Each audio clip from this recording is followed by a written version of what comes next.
बिस्मिल्लाहिर्रहमानिर्रहीम। अस्सलाम वालेकुम स्टूडेंट्स। आज का जो हमारा टॉपिक है वो है फर्स्ट फर्स्ट चैप्टर के मेजरमेंट्स के एक्सरसाइज के शॉर्ट क्वेश्चंस। उन्हें आज हम डिस्कस करेंगे। फर्स्ट शॉर्ट क्वेश्चन है, name several repetitive phenomenas occurring in nature which could serve responsible time standards. ऐसे कौन से नेचुरल फिनोमिनास हैं जो कि हम हमारे टाइम स्टैंडर्ड्स के रिस्पॉन्सिबल रीजनेबल है time standards. The phenomena which repeat itself is equal interval of time is called repetitive phenomena. Rotation of Earth around the Sun and its own axis. हमारी अर्थ जो है वो अराउंड द सन रोटेट भी करती है और on axis भी rotation है उसकी, तो उसकी वजह से हमारे पास टाइम चेंज होता है डे टू नाइट। वो हमारे पास ईयर्स ईयर कंप्लीट होता है, एक ईयर 1 ईयर कंप्लीट होता है, फिर उसके एक रोटेशन के बाद हमारे पास सेकंड ईयर कंप्लीट होता है। तो ये हमारे पास टाइम में आते हैं। उसके बाद है rotation of moon around earth. Rotation of moon, moon हमारी अर्थ के रोटेट करता है, उससे हमारे डे नाइट जो है वो टाइम में आता है, दिन रात में बदलता है, रात दिन में। उसके बाद है शेडो ऑफ एन ऑब्जेक्ट। जैसे हमारा जो सूरज है वो मशरिक से मगरिब की तरफ जाता है, हमारी शेडो जो है वो भी चेंज होती है। जब हमारा सूरज हमारे मशरिक की तरफ होता है तो हमारी शेडो जो है वो मगरिब की तरफ होती है। और जब सूरज जो है वो मगरिब की तरफ होता है तो शेडो मशरिक की तरफ हमारी बनती है। अगर हम धूप में खड़े होकर या सूरज की रोशनी में खड़े होकर ये चीज़ ऑब्जर्व करें तो हमें ये नजर आएगी। उसके बाद है सनराइज एंड सनसेट। सूरज का तुलू होना और गुरूब होना, ये सब हमारा जो है टाइम स्टैंडर्ड्स हैं, नेचुरली टाइम स्टैंडर्ड्स हैं, नेचुरल फिनोमिनास है जिससे हमें टाइम स्टैंडर्ड का पता चलता है।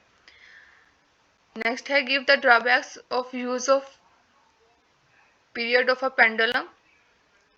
हमारे पास ड्रॉबैक्स हैं पीरियड ऑफ अ पेंडुलम के एज अ टाइम स्टैंडर्ड के। हम कुछ ड्रॉबैक्स हैं जिसकी वजह से हम इससे जो है वो time standard as a time standard हम इसे यूज नहीं कर सकते सिंपल पेंडुलम को। As a time period of simple pendulum is T is equal to 2 pi under root L over G. हमें बताया जो टाइम पीरियड होता है सिंपल पेंडुलम का, उसका formula T is equal to 2 pi L over G है। इसमें हमारे पास जो ड्रॉबैक्स है वो कुछ ही है कि the value of G change place to place. हमारे पास जो जी की वैल्यू है वो प्लेस टू प्लेस चेंज होती है। ग्रेविटेशन फोर्स की वैल्यू प्लेस टू प्लेस हमारे पास चेंज होती है। तो ये हम स्टैंडर्ड जो होता है उसमें वैल्यू चेंज तो नहीं होती। तो इस वजह से एक तो ये ड्रॉबैक है इसका। दूसरा इसका है length of pendulum is change due to change in temperature in different seasons. हमारे पास गर्मियों में जो है उसकी लेंथ जो है वो ज़्यादा हो जाती है, सर्दियों में जो है ठंड की वजह से लेंथ कम हो जाती है पेंडुलम की। इस वजह से भी हम इसे standard as a standard use नहीं कर सकते। थर्ड इसका है एयर रेजिस्टेंस।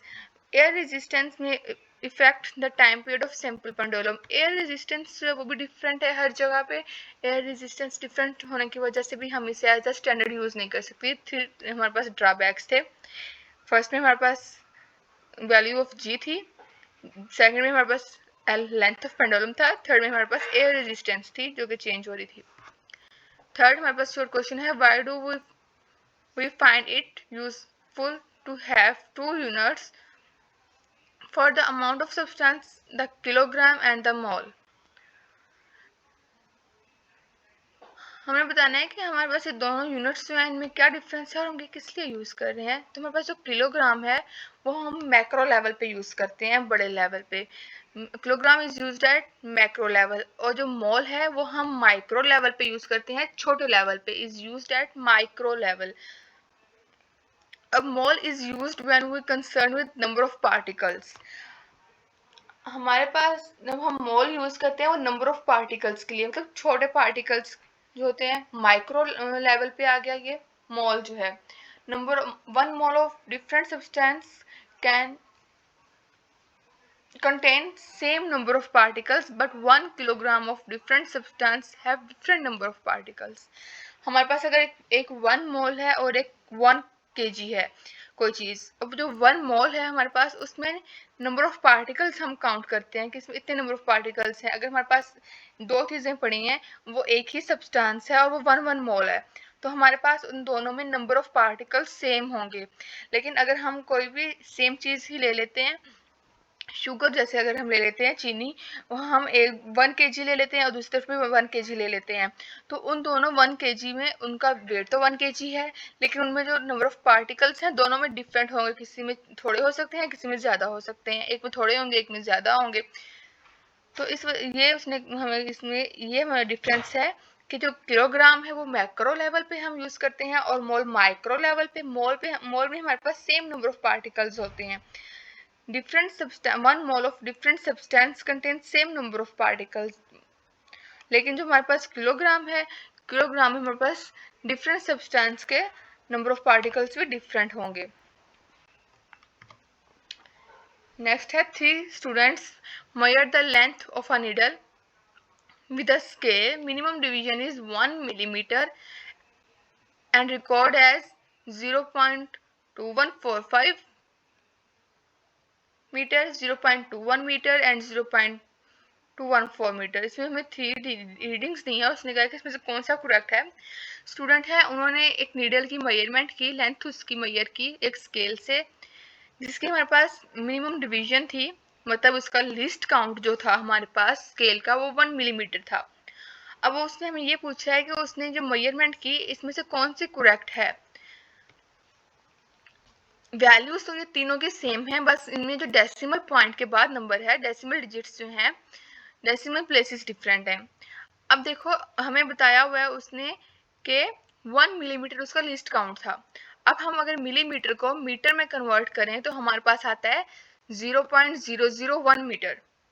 हमारे जो रीडिंग है उसमें 3 डेसिमल प्लेसेस आ रही है, मतलब डेसिमल के बाद 3 डिजिट्स आ रहे हैं, तो हमारे आंसर में भी डेसिमल के बाद 3 डिजिट्स ही आने चाहिए। तो डेसिमल पॉइंट के बाद इसमें 3 डिजिट्स आ रहे हैं 3 वाले में 0.214, तो हमारे पास जो रिकॉर्ड है 3.3 वाला ऑप्शन, थर्ड ऑप्शन वो करेक्ट है। As the scale used for measurement has the least count of 1 millimetre. इसे हमने मिलीमीटर को मीटर में कन्वर्ट किया तो हमारे पास आया 0.01 metre. So the reading must be take up to 3 decimal places, मतलब 3 decimal places के बाद की जो रीडिंग है हम वो लेंगे जिसमें 3 डेसिमल प्लेसेस हैं, ये थर्ड वाले में है। When it is written in meter, therefore the reading 0.214 metre is correct। तो हमारे पास थर्ड रीडिंग जो है वो correct है। नेक्स्ट है an old saying is that a chain is only strong as its weakest link। What analogous statement can you make regarding experimental data used in the computation?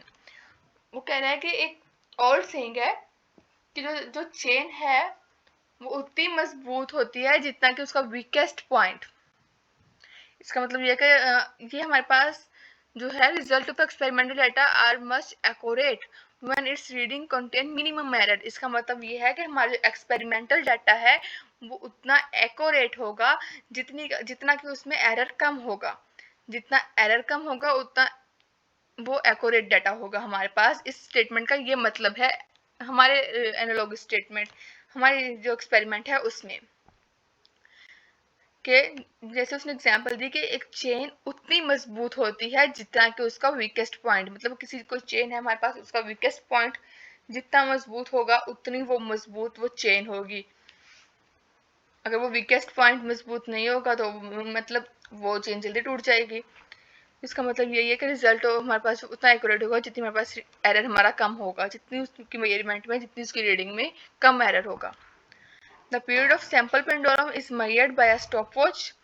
What type of error are possible in the time period? इसमें वो पूछ रहा है कि हम जो time major कर रहे हैं स्टॉप वॉच से उसमें हमारे कौन कौन सी पॉसिबिलिटीज हैं कि हमारे पास कौन कौन सा एरर आ सकता है। तो हमने एरर की 2 टाइप्स पढ़ी थी, सिस्टमैटिक एरर और रैंडम एरर। रैंडम एरर को पर्सनल एरर भी कहते हैं। सिस्टमैटिक एरर जो है वो हमारे पास ड्यू टू फॉल और zero error in stop watch हमारे पास इंस्ट्रूमेंट की वजह से होता है। जो सिस्टमैटिक होता है उस सिस्टम की वजह से होता है, उस इंस्ट्रूमेंट की वजह से होता है जो हम यूज कर रहे होते हैं। तो हमारे पास फॉल्ट हो सकता है स्टॉप वॉच में या उसमें जीरो एरर हो सकता है।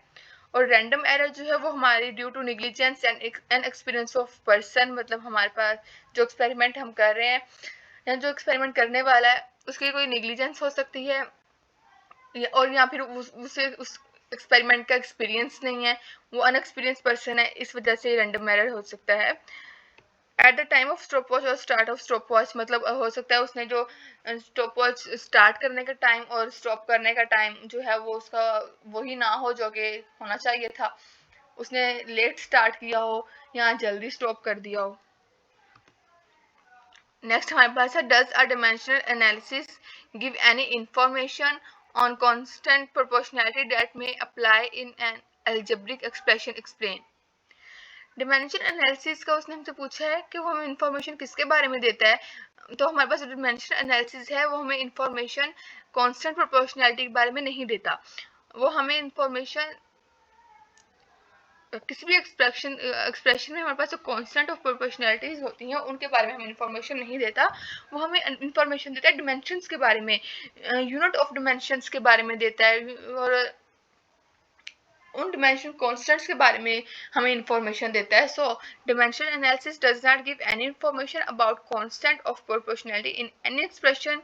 This constant can determine experimentally, it provide the information about unit of dimensional constant, हमें ये dimensional constants के unit के बारे में information देता है।